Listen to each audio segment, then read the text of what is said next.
A Bíblia é toda ela maravilhosa e um tesouro sem fim, né? Mas há alguns lugares na Bíblia onde isso ainda fica mais acentuado, mais elevado, e eu diria mais sagrado, né? E talvez o capítulo mais sagrado de toda a Bíblia, se a gente pode falar assim, seja João 17. Os puritanos costumavam chamar João 17 de o santo dos santos da Bíblia, porque em nenhum outro lugar na Bíblia você vai ver a intimidade da Trindade como você vê nesse capítulo. Você vai ver a primeira pessoa da Santíssima Trindade, a segunda pessoa da Santíssima Trindade orando ao Pai, a primeira pessoa da Santíssima Trindade através do Espírito Santo. E esse texto, essa oração, ela é tão profunda e é um momento tão sagrado, não é? Onde pela primeira vez você vai penetrar a intimidade da Trindade como em nenhum outro lugar, que os puritanos então chamavam esse capítulo 17 de João de o santo dos santos da Bíblia. E alguns puritanos até não pregavam a respeito desse capítulo, porque eles achavam que só ler e meditar, porque eles achavam tão profundo e tão sagrado que era melhor não tentar expandir o que estava sendo orado ali, não é, em sermões. Graças a Deus, a maioria dos puritanos não pensaram assim e pregaram normalmente aqui em João 17. Mas realmente é verdade, não é? Esse é um lugar especial. A gente costuma chamar a oração do Senhor a oração do Pai Nosso. Mas, de certa forma, é errado, né, nós chamarmos aquela oração da oração do Senhor, porque ela é a nossa oração. Ele está nos ensinando a orar ali, né, no Pai Nosso. E você vê que aquela oração não pode ser própria de Jesus, porque, por exemplo, diz assim: perdoa as nossas dívidas assim como perdoamos os nossos devedores. Jesus jamais precisaria orar dessa forma, por exemplo. Ele está nos ensinando a orar. Então aquela é a nossa oração ensinada pelo Senhor.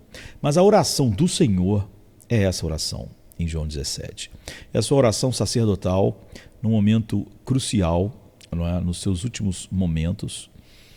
Só João registra o que aconteceu no cenáculo naquela noite, o que Jesus pregou, o que Jesus orou. Os outros contam os eventos da traição, etc., mas não o que foi orado e ensinado naquela Páscoa, naquela noite. E João, você vai ver no capítulo 13 uma interação entre os discípulos e Jesus, eles fazendo perguntas.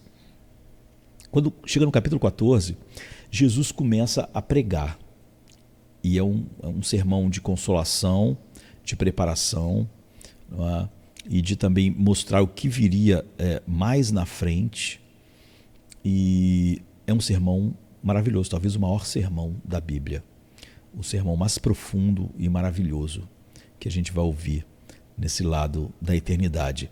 Então é João 14, 15 e 16.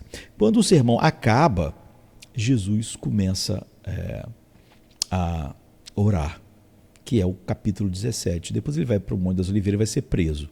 E vai morrer menos de 24 horas depois dessa oração. Então, nesse primeiro contato da gente juntos, não é, com o João 17, a gente quer olhar para a necessidade que a gente vai ver aqui no texto, bem no início do texto, não é nem o primeiro verso, mas as primeiras palavras do primeiro verso, a necessidade de adicionar a oração à pregação, para que a pregação tenha um efeito realmente espiritual.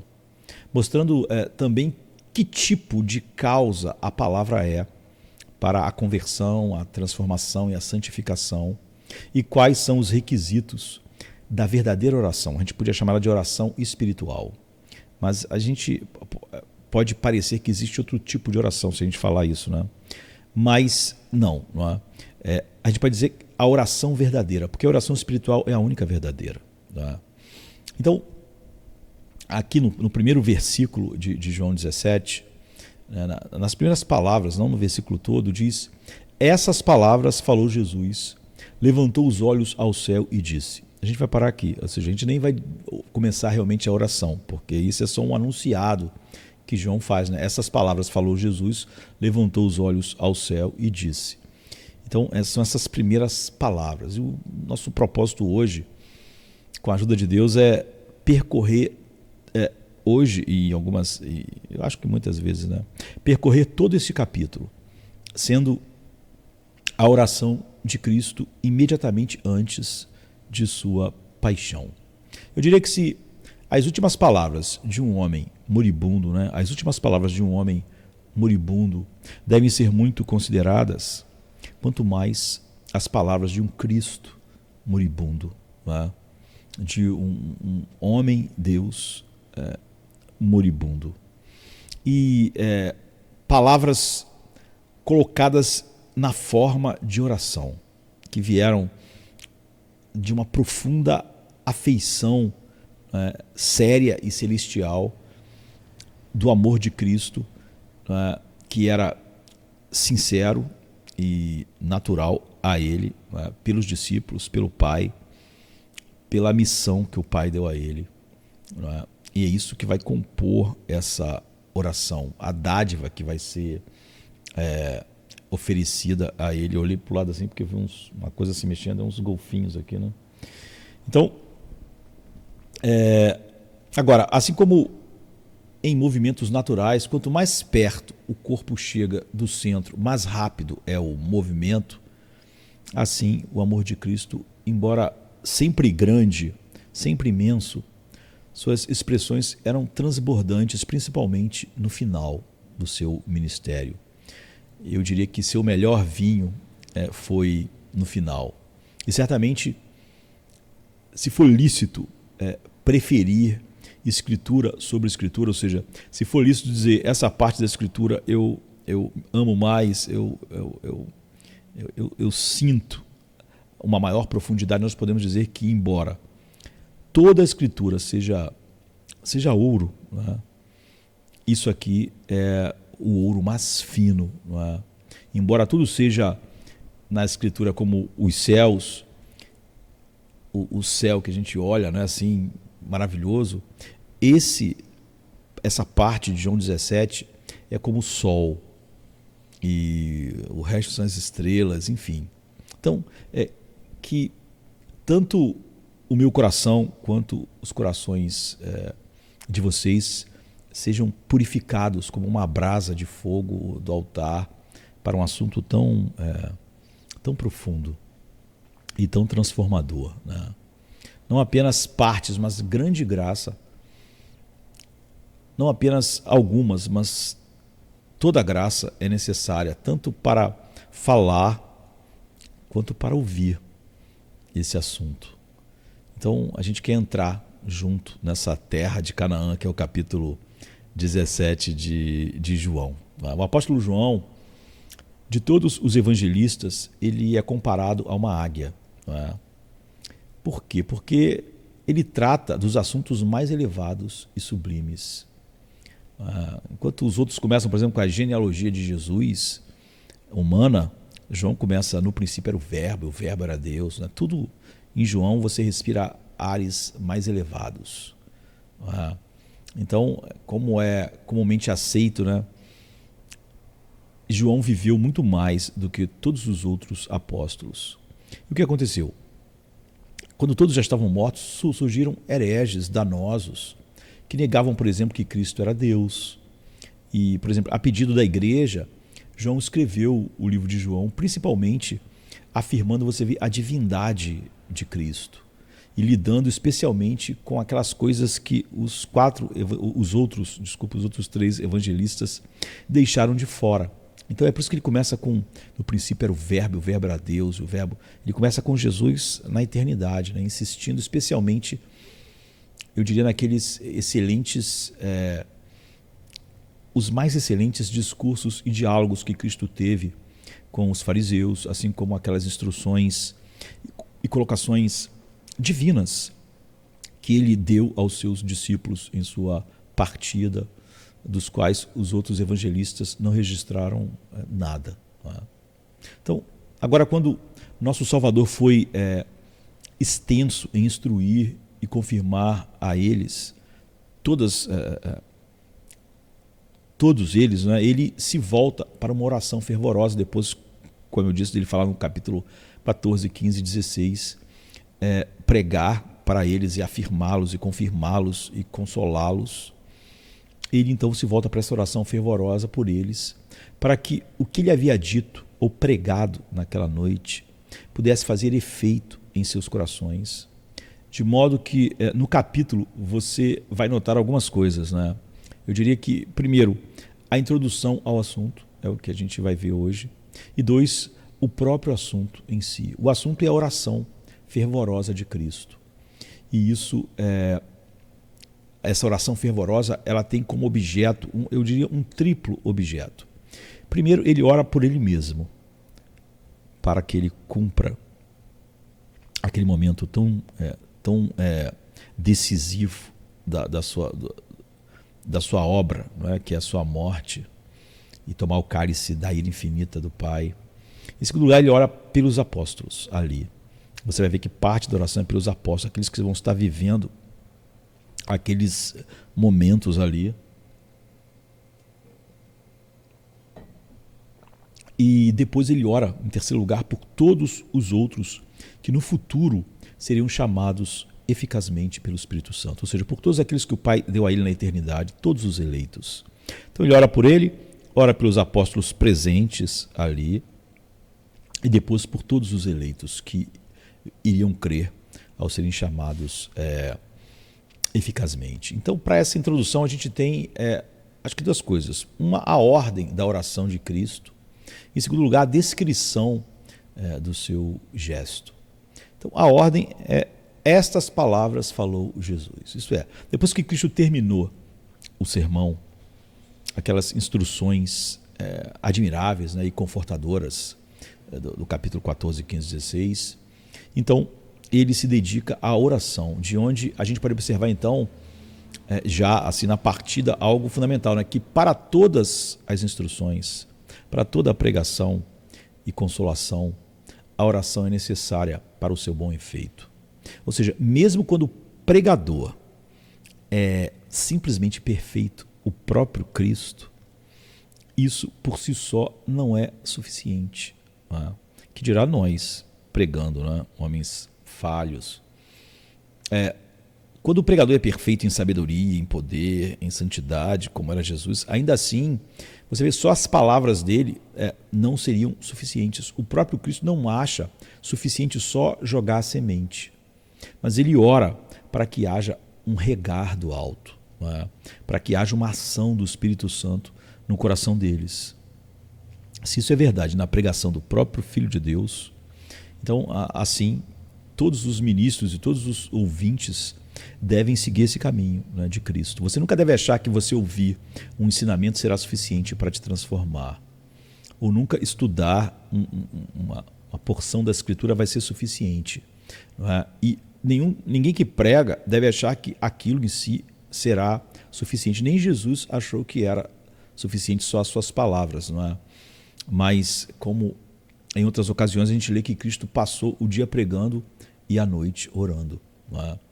E isso é importante, né? A gente sabe que logo no início da igreja ali, as pessoas começaram a reclamar que os apóstolos, aqueles que pregavam, não estavam dando a atenção que as pessoas acharam necessária às viúvas, aos pobres, ao aconselhamento. Não é?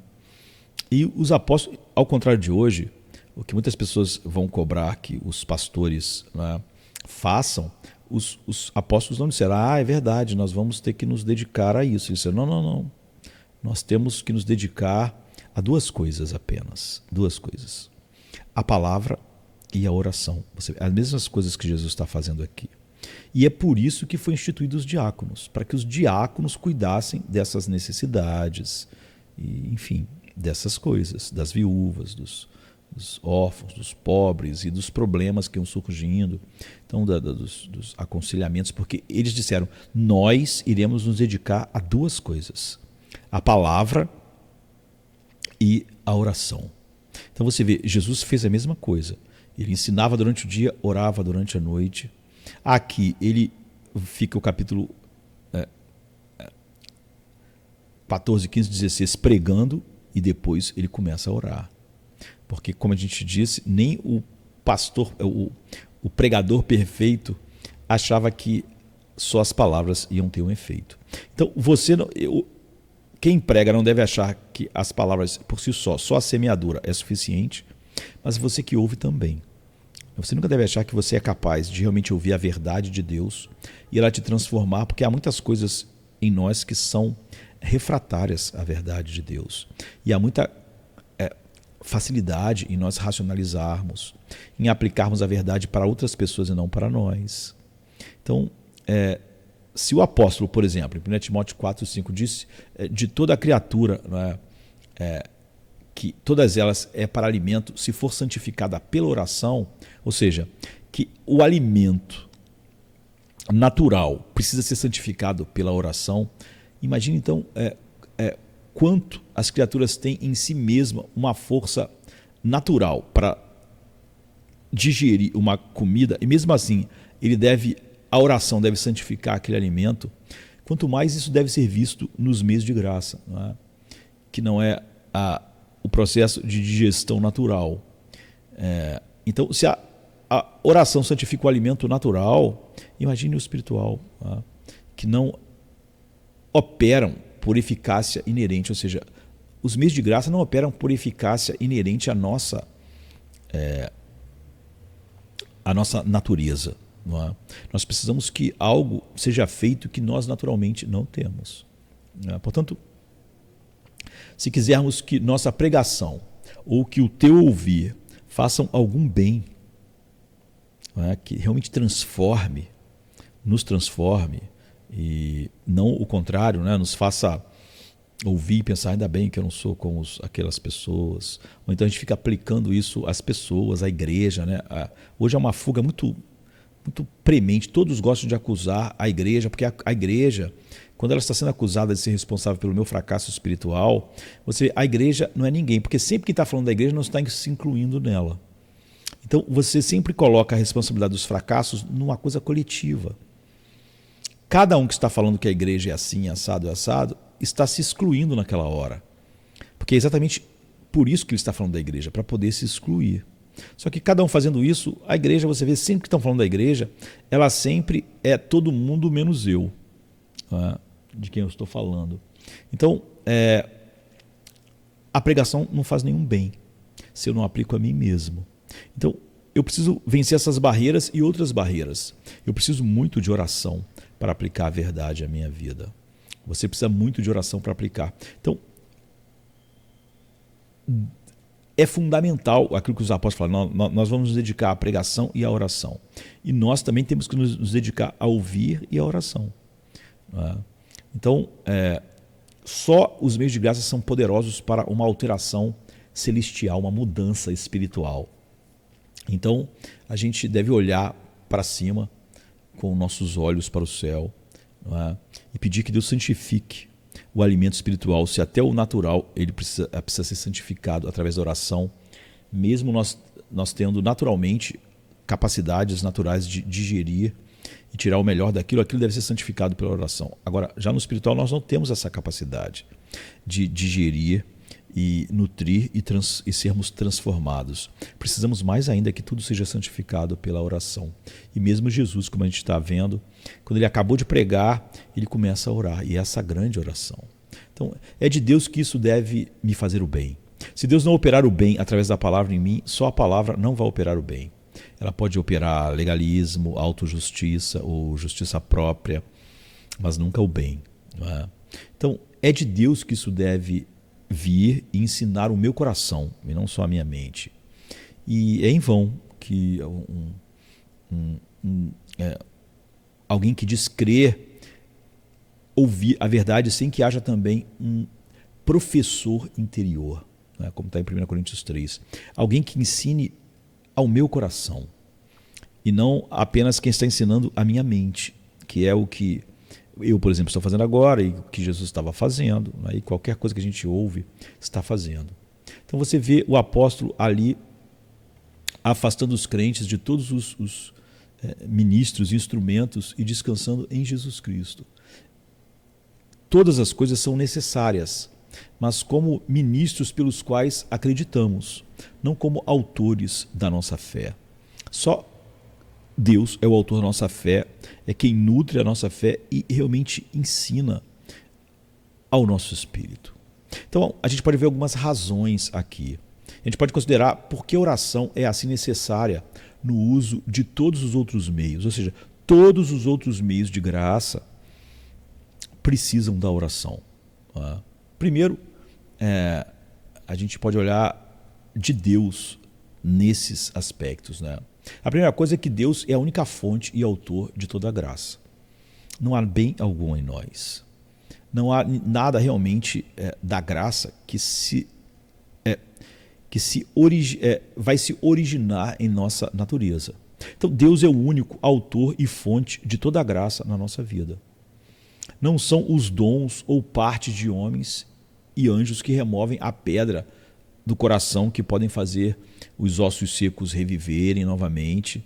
Ou seja, os homens não podem, nem anjos, nem nada a não ser Deus, pode fazer realmente os corações serem enternecidos, não serem pedra. A gente sabe que quando as sementes caem na pedra é inútil, né? Ou quando cai no solo duro. Mas isso não é uma obra que o próprio homem possa fazer.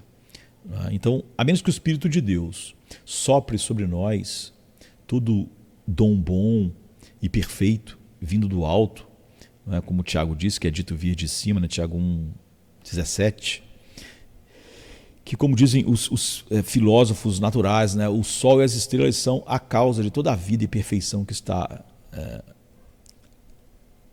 em tudo que eles banham com seu brilho e calor, de modo que sem eles todas as coisas seriam destruídas. Ou seja, o sol é uma espécie de doador de vida natural, entre aspas, né? E sem ele toda a vida ia se esvair. E isso é muito mais verdadeiro em efeitos celestiais e sobrenaturais, né? Portanto, ele é chamado, Deus é chamado de o Deus de toda a graça. Ou seja, toda a salvação é por graça. Cada operação que nós precisamos deve fluir da graça. Só que eu não tenho pouquinho de graça. Por isso que eu não coopero em nada com a salvação. Ela toda flui de Deus. Mas o desenvolver também flui da graça. Mas Deus é chamado de o Deus de toda a graça. Não há nenhuma graça que esteja em você mesmo ou em mim, como algo natural. E o Deus de toda a graça e o Deus de toda a consolação, 2 Coríntios 1,3. Então não há piedade nenhuma, ou seja, vida santa. Não há nenhum conforto, nem piedade, nem conforto pode fluir no coração, exceto daquela fonte, o Deus de toda a graça. Crer é uma graça? Então crer tem que fluir de Deus. O arrependimento é uma graça? Então o arrependimento tem que vir de Deus. A conversão é uma graça? Então ela tem que vir de Deus. Então nós, eu diria que nós jazemos como tantos montes de terra, né? Como tantos Lázaros fétidos no túmulo, até que Deus nos ordene a sair. Então, para que qualquer doutrina ou verdade entre no teu coração, no meu coração, para que o ministério seja eficaz e poderoso para você, é de maior consequência, né, do que você imagina a operação do Espírito de Deus, de todas as formas. Então deve haver muita luta e da nossa parte e anseio diante de Deus, antes que você possa ver mais da sua glória, não é? Nas ordenanças. Então a gente deve ser como Jacó antes de ser Israel, né? E desejar profundamente que tudo aquilo que nós podemos aprender com os aspectos naturais, nossos ouvidos, nossa mente, realmente se transforme em bênção. Nós devemos lutar, nós devemos orar, nós devemos desejar, e isso também já é a graça agindo em nós. Isso já flui do Deus de toda a graça e nos faz desejar o meio fundamental que é a oração. Então, não se admire se você vê homens vivendo nos mesmos desejos e vagando em seu excesso anterior de desordem, embora as nuvens despejem sobre ele diariamente, ou eles, né, na igreja, e despejem sermões maravilhosos e conhecimento maravilhoso, e eles ainda são, depois de muito tempo, ouvindo não o evangelho falsificado dos nossos dias, mas a verdade, ainda assim eles são, depois de muito tempo, um deserto estéril. Não há mudança, não há alegria em dizer cheia de glória, não há mais fome profunda da face de Deus. Então, a toda a chuva do mundo não faria a terra brotar e crescer se Deus não tivesse ordenado inicialmente a terra para fazer isso. Ou seja, se chovesse, isso não faria brotar nada na terra.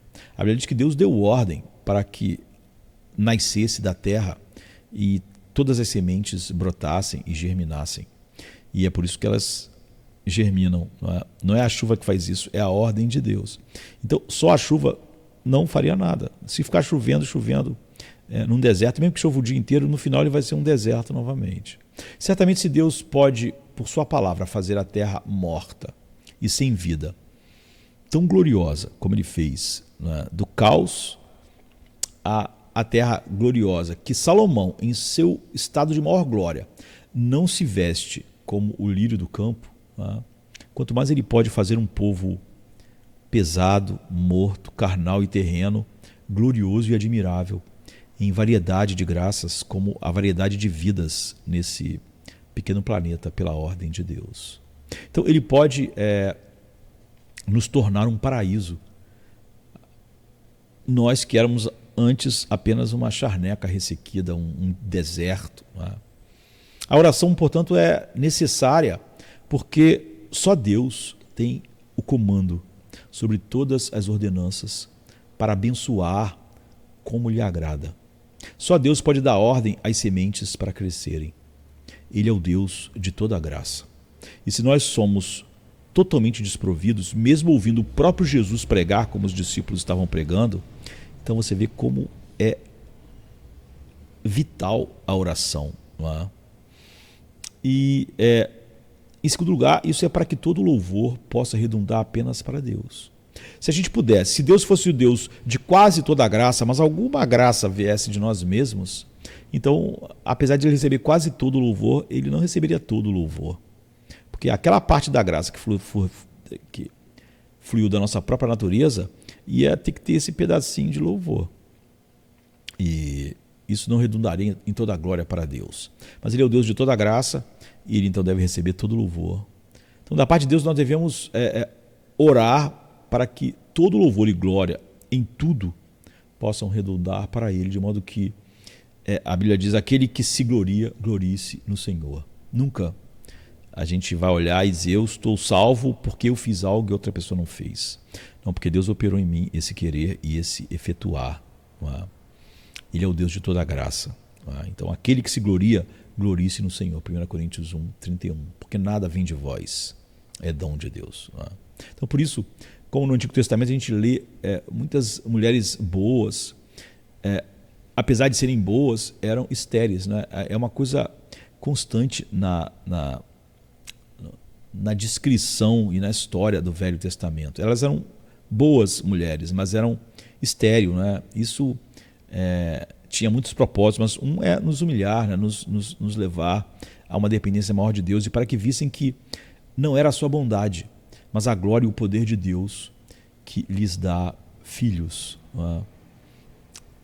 Lhes dá vida. Assim é que muitas vezes Deus não faz os melhores e mais escolhidos ministros frutíferos, como às vezes fez outros que pareciam ser menos capacitados. Né?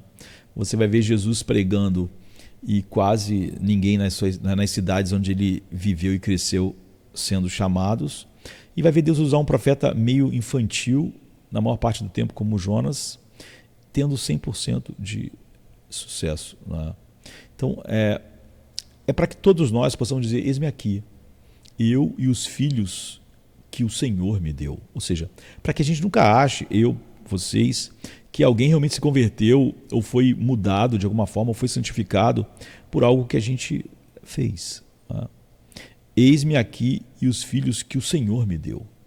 Para que, como as mulheres do Velho Testamento, né? Sara, Ana, né?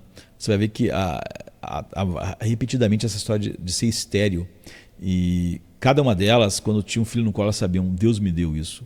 Deus deu também aquelas outras que não eram estéreis, mas você vê, elas acabavam achando que aquilo era só natural. Mas como Ana orou tanto por um filho, quando ela teve um filho, ela teve uma visão mais clara de que Deus tinha dado. Deus é que dá todos os filhos. Mas quando você não se sente incapaz, você começa a achar que você teve um filho porque você é saudável, né? Está tudo bem, e você também é uma boa pessoa. Então você vê que as mulheres que oraram tanto por um filho tiveram uma consciência maior de que aquele filho era uma dádiva de Deus. Tá? Então, para que assim toda a glória possa ser atribuída a Deus e somente a Deus. Essa é a segunda coisa pelo qual apenas cada meio de graça precisa da oração para ficar mais enfatizada em nossos corações, tanto de quem prega quanto de quem ouve e de todos nós que fazemos parte desse processo de ouvir, meditar, ensinar, enfim, todos nós, que tudo frutifica apenas pela obra do Deus de toda a graça. E porque Deus, por exemplo, muitas vezes, em sua ira, faz com que a palavra não produza efeito nos homens por causa dos seus pecados. Essa era uma outra coisa pelas quais nós temos que orar. Nós não merecemos que a palavra de Deus produza nada em nós.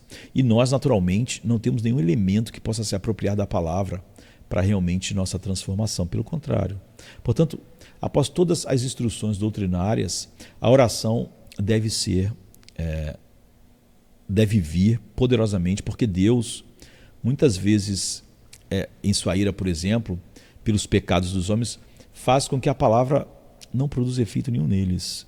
E mostra que se Deus age e não age no coração, tudo que as coisas mais grandiosas podem causar é mais dureza de coração, como em Faraó, por exemplo. Então a palavra não produz efeito neles, não lhes dá um coração terno e compreensivo. Se Deus não circuncidar o coração, como Moisés disse ao povo que tinha saído do Egito, ele disse, olha, vocês não receberam de Deus um coração circuncidado, nem olhos para ouvir, nem ouvidos para ouvir. Então vocês viram os milagres, vocês viram um mar abrir, vocês viram a coluna de fogo, a nuvem durante o dia, vocês viram a água saindo da rocha, mas vocês nunca viram a glória de Deus tão visível em todas essas coisas. Então, quando ele deve ser buscado, né, quanto ele deve ser buscado e procurado em oração, se nós queremos que qualquer palavra, mesmo do maior pregador que já existiu, né, e mesmo se Jesus pudesse pregar diretamente para nós, como ele está fazendo aqui, nos capítulos 14, 15, 16, sem a oração. Então, aquele que tem a chave de todos os corações dos homens, aquele que abre, né, e ninguém pode fechar, que fecha o coração e ninguém pode abrir, né, como o Apocalipse 3,7 diz. Então, observe essa expressão. Ela denota a soberania absoluta de Deus, que todos os demônios no inferno e todos os instrumentos malignos no mundo não são capazes de impedir o bom efeito da palavra que Deus determinou para tal sermão ou tal ministério produzir. Ele abre uma porta e ninguém pode fechar, ele fecha e ninguém pode. Mas se ele não fizer, nenhum ministério pode produzir nada, nem a pregação direta de Cristo naquela noite. Então, embora semeemos o dia todo, embora exortemos, supliquemos e roguemos, se Deus, em vez de manifestar sua graça, mas manifestar sua ira e deixar você em seus pecados, você vai morrer e será condenado em sua obstinação e incredulidade. Então, embora Salomão, com toda a sua sabedoria, estivesse naqueles dias, ou se ele estivesse hoje aqui, em vez de eu estar falando, Salomão estivesse falando com você em toda a sua sabedoria para persuadir você, você seria tão teimoso em suas iniquidades, não é? Ainda que Paulo estivesse pregando, como naqueles dias a gente vê a resistência, e isso não tem a ver com o pregador em si, não é? Com os pregadores quando eles são fiéis, mas você vê, tem a ver com nossos próprios corações, e o ouvido que ouve e o olho que vê, ambos são ditos ser presentes de Deus. Provérbios 20:12. Se Deus não te der ouvido para ouvir e olho para ver, você não vê. E que expressão terrível é aquela para os israelitas, onde após todos os milagres e obras maravilhosas, como eu mencionei, que Deus havia feito diante deles no deserto, é dito que Deus não deu a eles um coração para entender até aquele dia. Eles passaram décadas e eles não tinham entendido. Deuteronômio 29, verso 4, né? E famoso é aquele lugar repetido 3 vezes no Novo Testamento. Faze o coração deste povo insensível, torna surdo os seus ouvidos e fecha os seus olhos para que não vejam com os olhos, nem ouçam com os ouvidos, nem entendam com o coração, nem se convertam e sejam curados. Isaías 6:10. Quem então não deve necessariamente concluir que Deus deve ser fervorosamente buscado em oração para que Ele não seja, eu e você, não sejamos deixados em um espírito de sonolência e complacência, para que Deus não jure em sua ira que nenhuma pregação jamais lhe fará nenhum bem, que nenhuma pregação da verdade vai fazer nenhum bem a você. Como Paulo se regozijou por estar em Éfeso, porque uma porta eficaz, ele diz, e ampla lhe foi aberta. 1 Coríntios 16:9. Porque se essa porta não é... Como assim a porta foi aberta? Porque Deus agiu nas mentes e corações, senão toda a semeadura seria inútil. Então foi aberta por Deus. Os próprios ministros ou o povo não tinham habilidade para fazer isso. Paulo diz, eu consegui aqui com a minha pregação. Não, a porta foi aberta por Deus. Assim, da parte de Deus nós temos motivo para orar. E não há nenhuma eficácia. Mesmo que Jesus pudesse pregar os sermões para nós diretamente, como ele fez naquela noite, sem a oração, que transforma toda a graça de Deus em graça atuante em nossos corações e vence as nossas debilidades, nossa aridez, né, nossa esterilidade, para que a palavra de Deus surta efeito, né? Então, pela natureza da pregação e que tipo de causa a palavra é para a conversão, não é? Para a transformação, para a santificação, é fundamental, mas ela mesma não pode, por ela, trazer a transformação necessária. Se nós considerarmos a natureza de toda a pregação e que tipo de causa a palavra é para a conversão, isso também vai compelir cada um de nós a mais oração. Certa vez havia no passado uma disputa entre os teólogos que tipo de causalidade a pregação da palavra tem na regeneração dos homens. Então a gente não vai entrar agora nesse oceano profundo, né? Mas 2 maneiras são totalmente negadas. A palavra não converte necessariamente.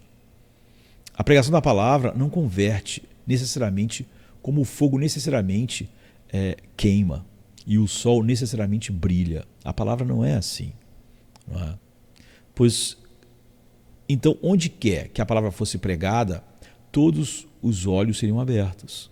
Todos os corações seriam amolecidos ao ouvi-la. Mas a experiência mostra que isso miseravelmente não é verdade. Então, ela não é necessariamente aquece como o sol necessariamente aquece.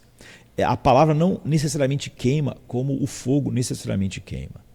Então a gente vê que Cristo pregou como quem tinha autoridade e ninguém jamais falou como ele. Ninguém jamais pregou ou pregará como ele. No entanto, ele jogou sua rede e pegou poucos peixes. Não é assim? Poucas pessoas ouviram. Houve lugares onde ninguém ouviu, de fato. Né? Então, não lemos de tantos convertidos pelo seu ministério aqui. Havia uma multidão, mas quanto mais perto da cruz ele chegou, menor era a multidão, porque havia pouca conversão verdadeira. Então, como por alguns dos apóstolos. Então, essa é uma coisa que deve ficar ressaltada para nós. E também nem como uma causa natural. A palavra não é uma causa natural da conversão. Assim como não funciona necessariamente, também não funciona como uma causa natural que tem poder interior para produzir seus efeitos. Então, assim, por exemplo, como a força do fogo tem uma força inerente para queimar, a terra um poder inerente para produzir frutos, ou como uma espada de 2 gumes perfura, embora a palavra seja comparada a isso, ainda a gente pode dizer que sua eficácia é apenas pela instituição de acordo com o comando e a boa vontade de Deus, para que ela prospere naquilo que Ele quer. Essa eficácia é apenas pela instituição de acordo com o comando e a boa vontade de Deus. Por si mesma, ela não é como uma espada que corta, não é como um fogo que queima. Ela não funciona mais do que exortações a um homem morto. Mas, quando ela é revestida da autoridade divina, então ela derruba tudo o que se opõe a ela. Se então somos obrigados a orar a Deus para que Ele faça causas naturais, embora com tanta propensão inerente a causar seus efeitos, funcione, né? Como o nosso pão nos nutrir, nossas roupas nos aquecerem, porque o pão e o nosso corpo têm, de maneira intercambiável, eles funcionam. Você come e ele digere. Ainda assim, nós temos que orar a Deus para que esse processo realmente funcione adequadamente. Ou as roupas, elas têm essa capacidade inerente. Você bota a roupa no corpo e ele se aquece. Mas ainda assim a gente ora para que isso aconteça adequadamente. Quanto mais quando não há tal eficiência natural como o alimento tem sobre o nosso corpo natural e como a roupa tem sobre o nosso alimento natural. Então, se o homem não vive só de pão, mas de toda a palavra que procede da boca de Deus, muito menos é o homem convertido, iluminado, ou regenerado, ou santificado apenas pela pregação da palavra, sem o poder de Deus manifestado do céu. E por isso a oração se torna essencial mesmo quando o próprio Jesus é o pregador. No entanto, sinta a segurança, né? A insensatez da maioria das pessoas aqui aparece. Elas não lutam fervorosamente em oração a Deus antes de irem ao culto ouvir um sermão. Elas acreditam, e isso mesmo em igrejas comprometidas com a verdade, muitas pessoas acreditam que naturalmente elas podem ouvir a verdade, e a verdade, elas têm a capacidade de metabolizar ou digerir a verdade e ela fazer bem a elas. Porque senão elas se preparariam para o culto, elas se preparariam para ouvir, tanto quanto um pregador se prepara para pregar. Mas por ela acreditar que ela tem uma capacidade natural de ingerir e digerir a palavra de Deus em coisas boas, deixa eu ver quanto tempo eu estou aqui, ela não faz isso. Você vê que na parábola dos solos, a parábola de Jesus sobre como a semente produz em nós, ele fala muito pouco sobre a semente ou sobre o semeador. Todo o tempo ele está falando de como o solo está. Ou seja, é o solo que é um grande problema. Portanto, num sermão que só pregue a verdade de Deus, ainda o grande problema não está aí, está no ouvinte. O coração dele é como pedra, é cheio de espinhos, é duro como a beira do caminho, enfim, é superficial. Então, em vez de nós pensarmos simplesmente que o pregador tem que ser mais claro, mais profundo, mais alguma coisa, nós temos que nos preparar tanto quanto o pregador ou mais para estar num culto, ouvir a palavra de Deus e ela realmente nos transformar. A gente tem que estar envolvido em lutas e esforços fervorosos, não é, com Deus, agora, por exemplo, que nós estamos meditando aqui, para que sua alma possa ser colocada em um trabalho celestial e Cristo seja formado e cresça mais e mais em você. Essa é a verdadeira razão pela qual você ouve para sua condenação, e nós pregamos para você, para maiores e maiores julgamentos espirituais diariamente, se isso não for verdade, porque poucos são diligentes em orar por uma bênção sobre o que lhe será pregado, sobre o que ele ouvirá. Ele simplesmente vai para o culto, ele acha, ou então ele está vendo alguma coisa, um sermão na internet, ou um culto online, né? Ele acha que ele não precisa de nada, ele só precisa ir lá e ouvir, que ele tem capacidade de digerir e aquilo se transformar em algo real na sua vida, por simplesmente ele ouvir e, quem sabe, entender racionalmente o que está sendo dito. Então, por causa da incapacidade do homem para o que é bom, em terceiro lugar, nós temos essa necessidade. Após a instrução doutrinária, a grande necessidade de orar a Deus por causa da total insuficiência e incapacidade que há em cada homem para qualquer coisa que seja boa na palavra de Deus. Então, tal é a contrariedade e inimizade no coração de todo homem contra a verdade de Deus naturalmente pregada, que nós precisamos orar e orar novamente para que Deus abra os nossos olhos e amoleça os nossos corações. Normalmente as pessoas costumam ficar muito ofendidas na igreja se elas acharem que a pregação é para ela, que o pastor está falando com ela. Então você vê que essa pessoa realmente acreditava que todas as pregações que ele ouviu até hoje não eram para ela. Porque ele não ficava ofendido porque achava que não era para ele. Se ele achar, o pastor está falando para mim, ele fica com raiva. Não é? Então você vê que aquela pessoa desperdiçou toda a sua vida ouvindo mensagem porque ela achava que não era com ela. A única vez que ela por acaso achou que era com ela fica com raiva. Mas todos os sermões são para nós. Mas eles podem não ser de nenhum efeito para nós, porque nós nunca nos preocupamos. A gente se preocupa até em orar pela comida natural. Senhor, abençoa, que isso nutre a minha vida e tal. Mesmo a gente tendo um processo natural que nossos corpos têm com o alimento. Quando a gente não tem nada espiritual natural em nós. Então a Escritura em vários lugares descreve a impotência do homem e sua total... Pior do que impotência, porque há uma impotência.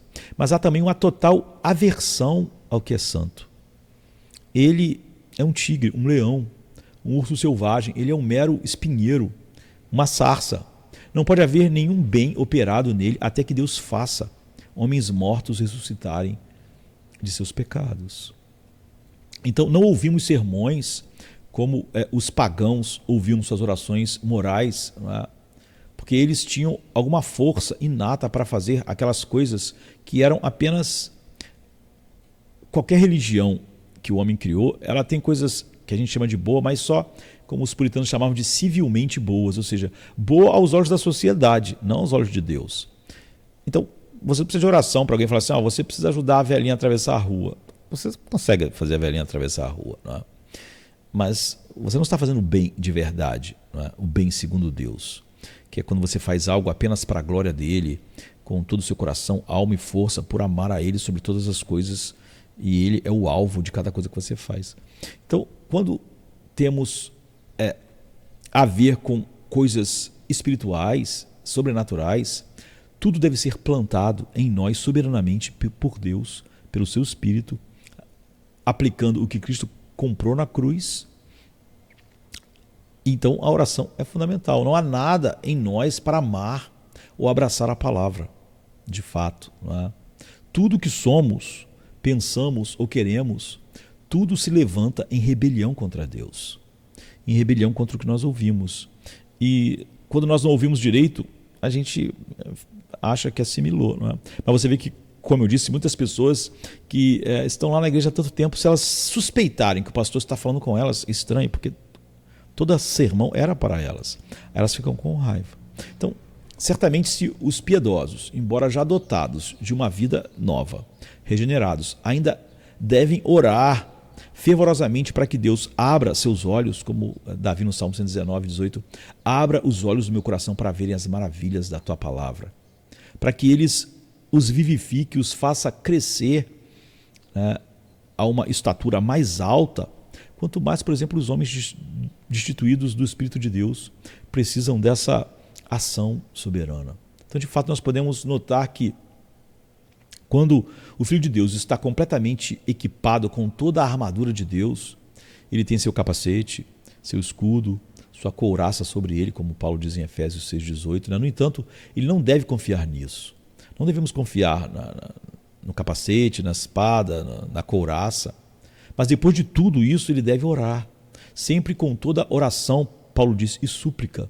De modo que você vê que em todos os exercícios santos, nós devemos ser como uma criança pequena, que se apoia apenas em seu pai e em nada em sua força.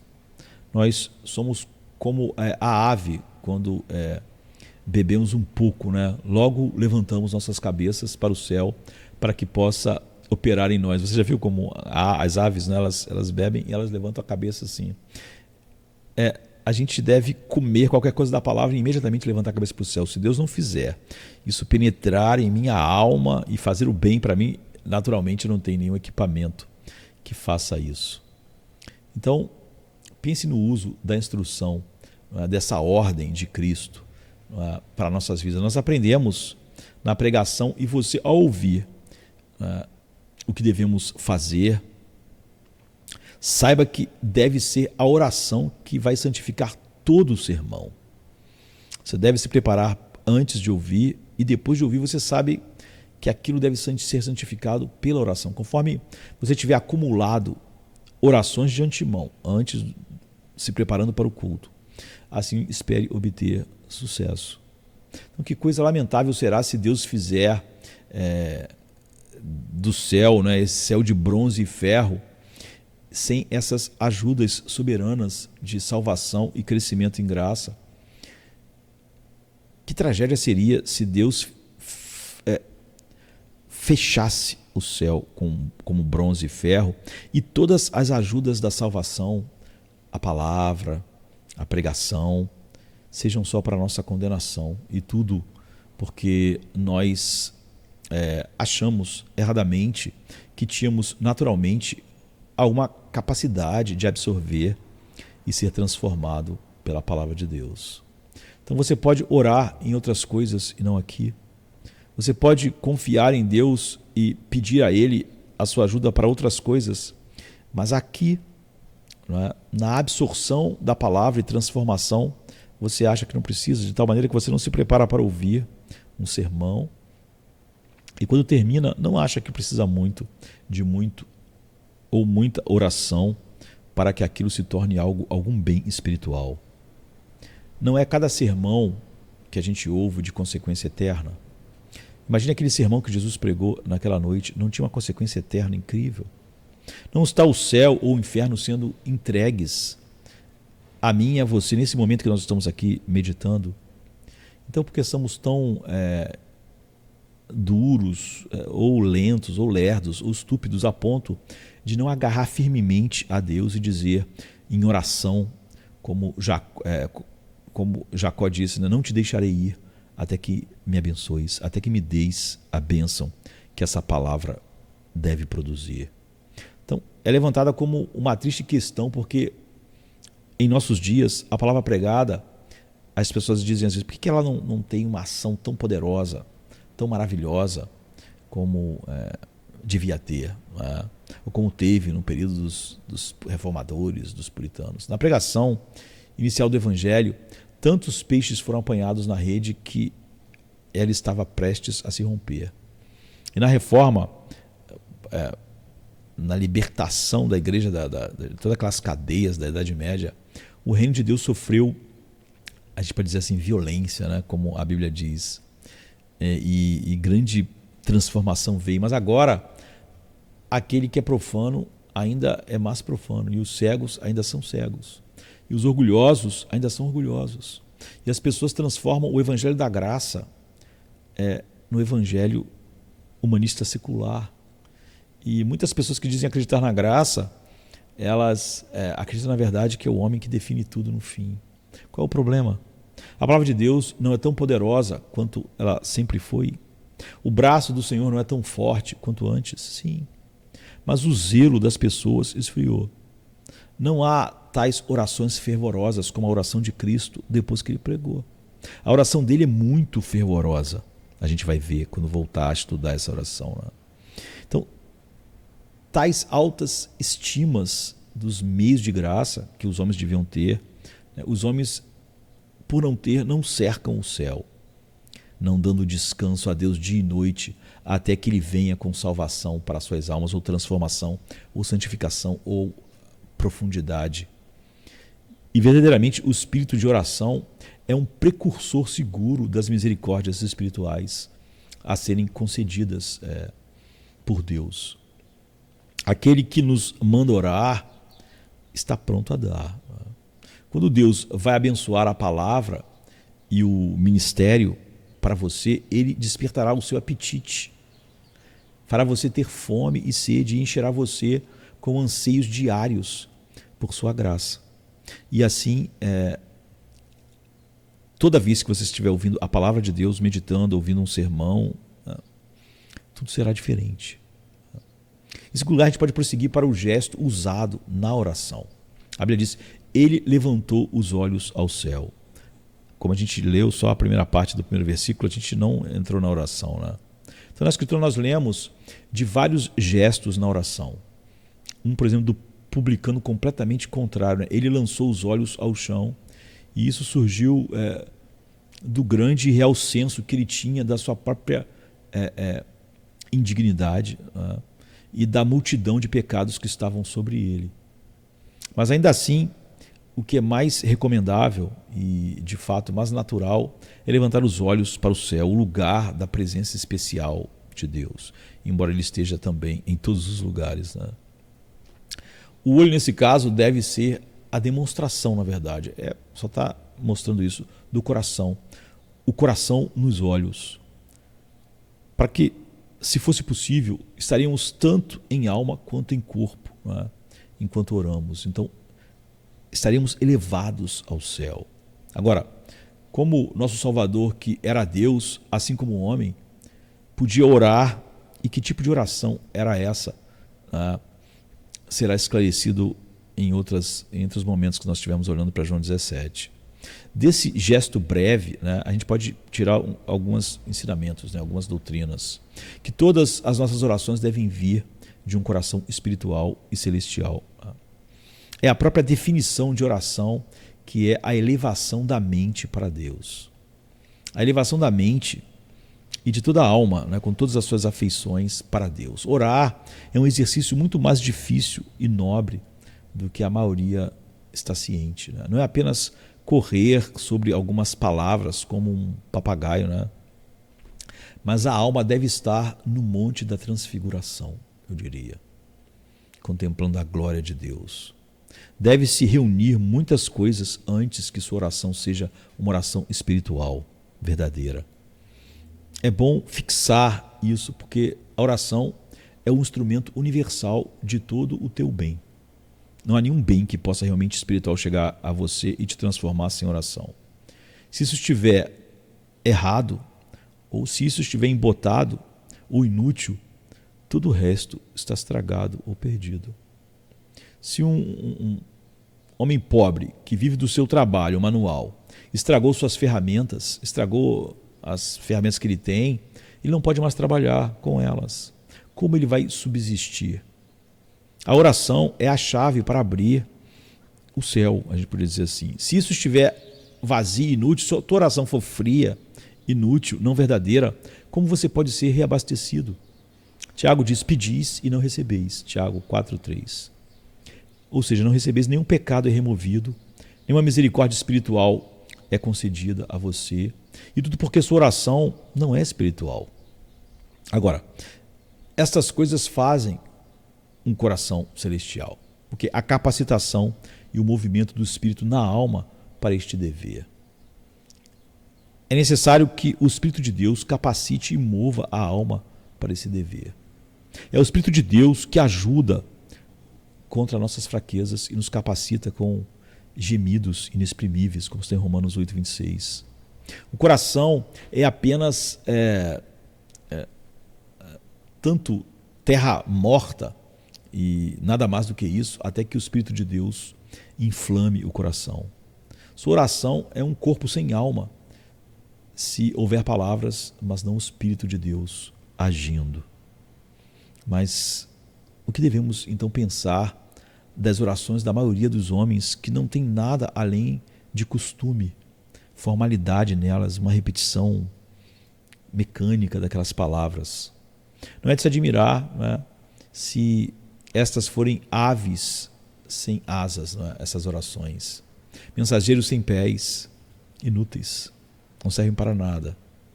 Então você diz suas orações e tem suas orações, mas considere que o Espírito de Deus deve mover seu coração, senão você é apenas um verme rastejando no chão.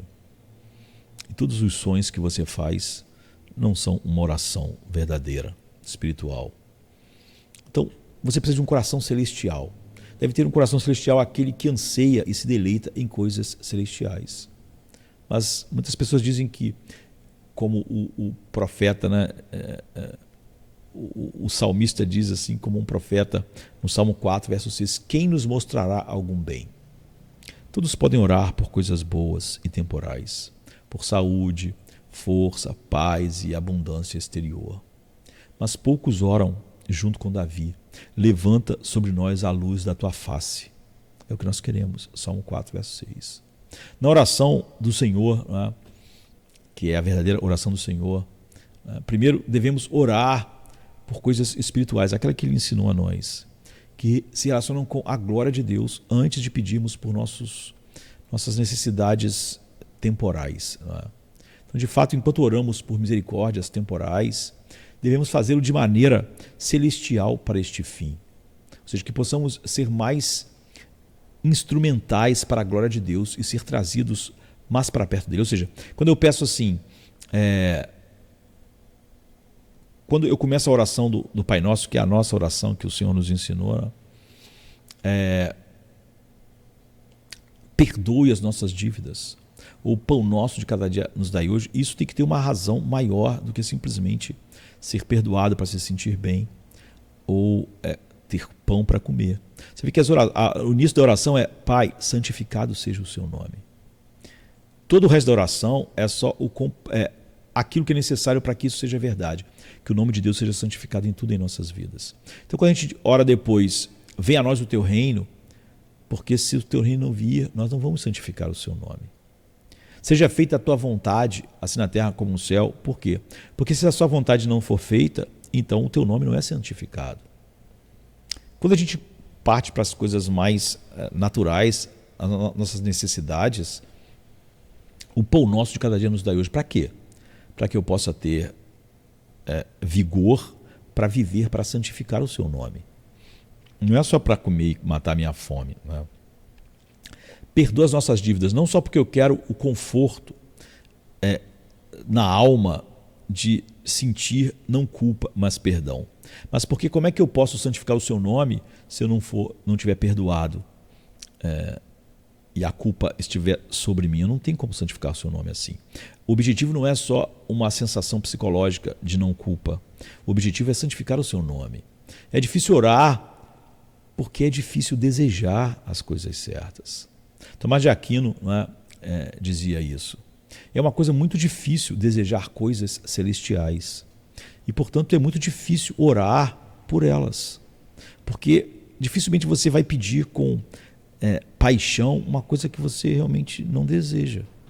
Então, quão feliz é quando o assunto orado e o estado do coração são ambos espirituais. Não é? Agora, como Cristo, ele subiu ao monte e ora sozinho a noite toda. Ele está acima de todas as coisas terrenas, sozinho com o próprio Deus. De certa forma, esse é o paradigma da nossa vida de oração. Quando o coração e as afeições são purificadas e feitos aptos para desfrutar Deus, é que nós começamos a orar de verdade. Essa oração é celestial, ela é espiritual. Quando o coração e as afeições são purificados e santificados, aptos para desfrutar Deus, porque sem isso nós não estamos aptos a desfrutar Deus. Então, na oração nós temos uma abordagem imediata e comunhão com Deus. Não pode haver maior honra concedida a uma criatura do que ser admitida para orar a Ele. Esse é o maior privilégio que eu e você temos. Mas, no entanto, é fácil não desejarmos isso com intensidade. Quem é suficiente para este dever? Os pagãos frequentemente pressionavam isso, que Deus deveria ser adorado antes da mente. Mas o apóstolo, mais divinamente, diz, levantando mãos santas, 1 Timóteo 2,8. Bem-aventurados os puros de coração, porque eles verão a Deus, Mateus 5,8. Um olho com molhos corruptos não é apto para olhar para um objeto brilhante. E verdadeiramente, em todas as nossas orações, deveríamos pensar em mais nada que fosse tão agradável quanto ter corações espirituais para um trabalho espiritual e um desfrute espiritual. Se a conversa do homem piedoso, mesmo em comprar, vender, ou seja, os negócios do dia a dia, deve ser celestial, em tudo isso deve haver santificação, muito mais na oração. Então deveria haver um sábado da mente, o descanso da alma. Não deveria haver distrações, nem rebaixamentos da oração por afeições terrenas. Deveríamos ter um jardim devidamente arrumado para o esposo caminhar. Se o corpo de Cristo deveria estar em um sepulcro onde ninguém jamais esteve antes, e é o que aconteceu, quanto mais o Cristo inteiro vai permanecer em um coração limpo. Se até o corpo de Jesus não podia estar num sepulcro cheio de imundície, da corrupção, do pecado que a morte trouxe, tinha que ser um sepulcro novo, limpo. Imagine o quanto o Cristo inteiro e vivo vai permanecer ou não num coração e mente limpos. O diabo não entraria em suas moradas a menos que estivessem varrida prontamente, adornada para ele. É o que a Bíblia diz. Ele entra e vem e traz mais pessoas, porque tudo foi varrido, tudo foi preparado. Quanto mais Cristo espera que a alma esteja em uma condição santa e celestial apta para desfrutá-lo. Você vê como a oração se torna o X da questão, a oração verdadeira, espiritual. A oração espiritual move o coração para mais amor e deleite nas coisas celestiais. Então, uma oração espiritual, celestial, os puritanos gostavam de chamar uma oração celestial, é quando ela agita e move o coração para mais amor e deleite nas coisas celestiais. A oração não deve ser apenas espiritual em sua natureza, mas em seus efeitos. Ao orar santamente, eu diria, somos feitos mais santos. É como um exercício para o corpo que o torna mais forte e ativo. É o navio rico que traz retornos gloriosos de Deus em seus porões abarrotados. A oração espiritual deixa você em um estado espiritual. Mantém uma alma com mais anseios por Deus. Então, assim como Moisés, que esteve na presença de Deus e o seu rosto brilhava com um brilho intenso, assim a alma espiritual, em oração a Deus, deixa um brilho excelente espiritual em todas as nossas ações e em todas as nossas conversas. E ela manifesta algo dessa grande glória da vida de oração. Então, qual homem piedoso não pode cair com vergonha e confusão para pensar o quão aquém ele está dessa oração espiritual? Então, a gente não quer fazer vídeos muito longos, e sim fazer vários sobre o capítulo 17 de João. Então pense no uso da instrução que a gente tem aqui, nesse início, em duas coisas. Quão difícil é orar de verdade, é a conclusão que nós devemos chegar. Você pode dizer do formalista entorpecido que tem apenas palavras e nenhum coração. Ele ora, mas é tão inútil quanto um corpo sem vida, porque a oração não tem vida. Nesses casos. Então, que o Deus da graça opere isso em nós, essa vida, que Ele derrame o espírito de oração e súplica sobre nós, que é o Espírito Santo. Então eu não conheço nada em que as pessoas devam ser mais instruídas e corrigidas do que nesse particular em sua vida espiritual. Eles têm boas orações e dizem boas orações na maneira que falam, mas não entendem nada sobre uma oração espiritual. Porque é que após muitas orações públicas e privadas, porque na igreja e em casa, milhares de cristãos, milhões, vivem na mesma forma e na mesma maldade que viviam antes. Quem não pensaria que seus pecados os faria parar de orar, ou orar faria parar os seus pecados? Como isso não acontece? Como esse fogo e gelo podem coexistir na mesma pessoa? A razão é que não são orações espirituais. Porque, na verdade, a oração não pode coexistir com uma vida que não muda. Então, como é que essa pessoa pode orar e participar tanto dessas coisas e não mudar? É porque a oração dela não é espiritual. Ela não ora de verdade.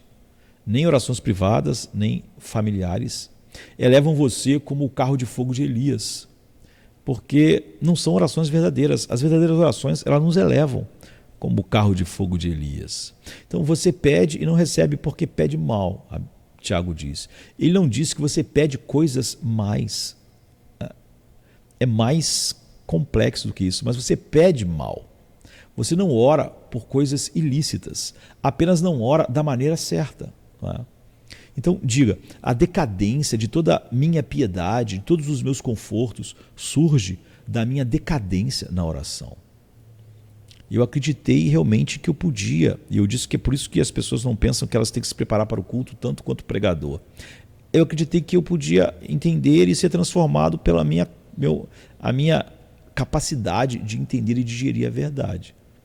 Então, você deve orar espiritualmente e tudo será espiritual.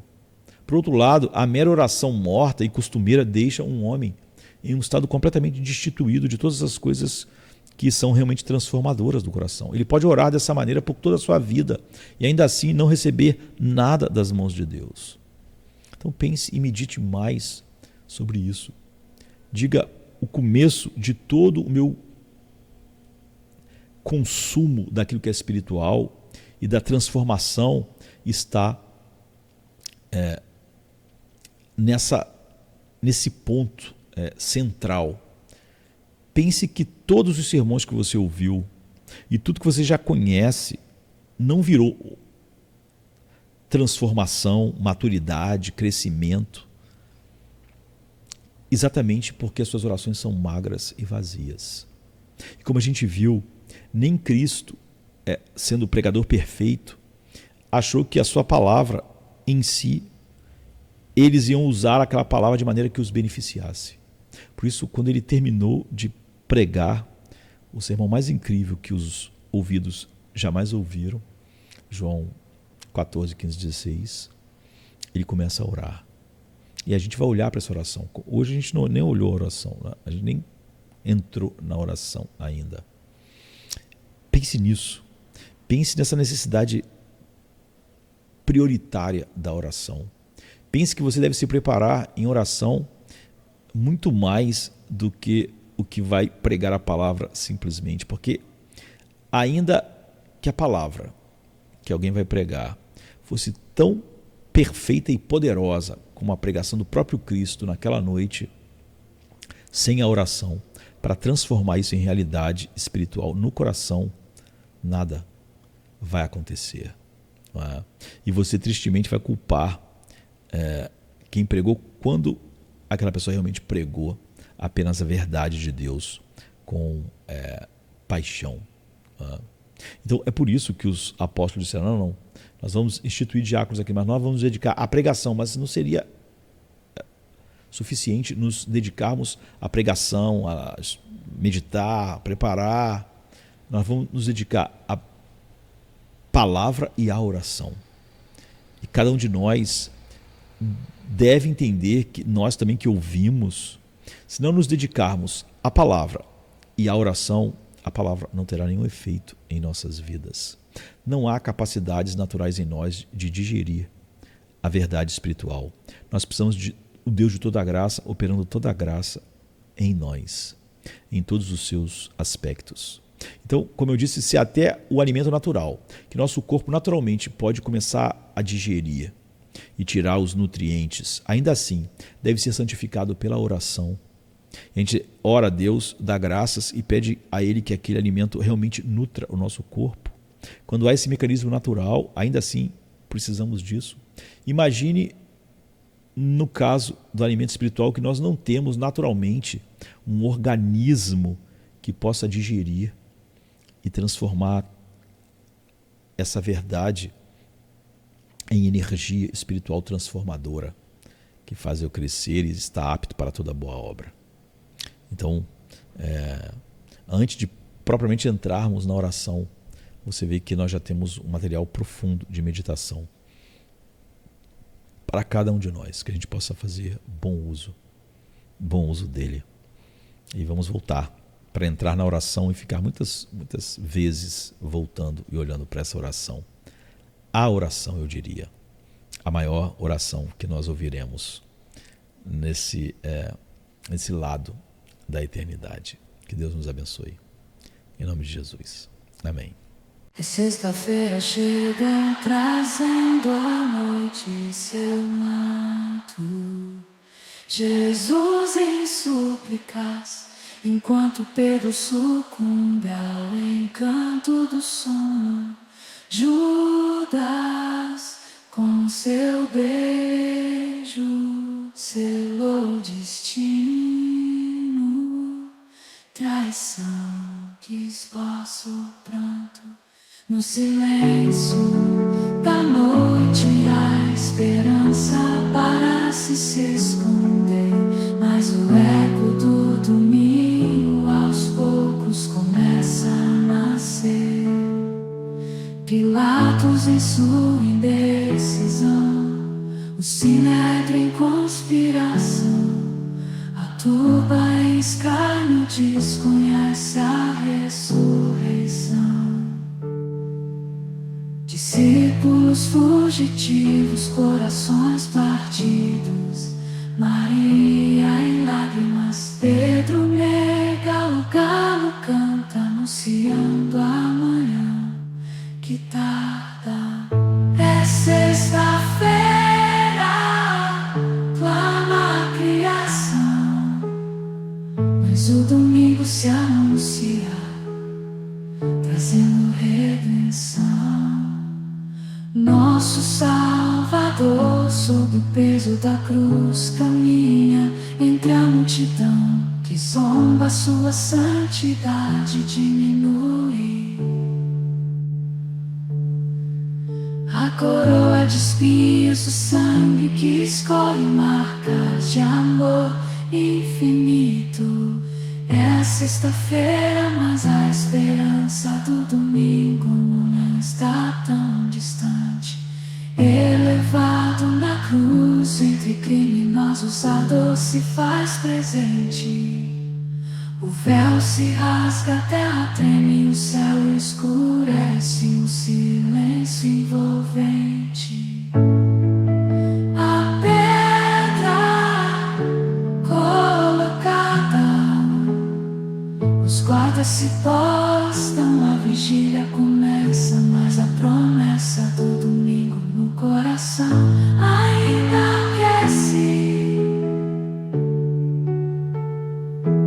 É sexta-feira, mas não é o fim. Domingo vem aí com vitória sem fim.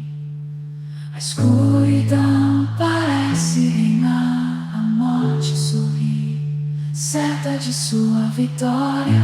É sexta-feira, mas a história ainda não contou sua glória. O pecado julga ter vencido, a esperança parece falhar, mas a luz do domingo já começa a brilhar. O túmulo agora vazio, a pedra removida, Jesus ressuscitou, trazendo vida. Manhã de domingo, brilha a esperança restaurada.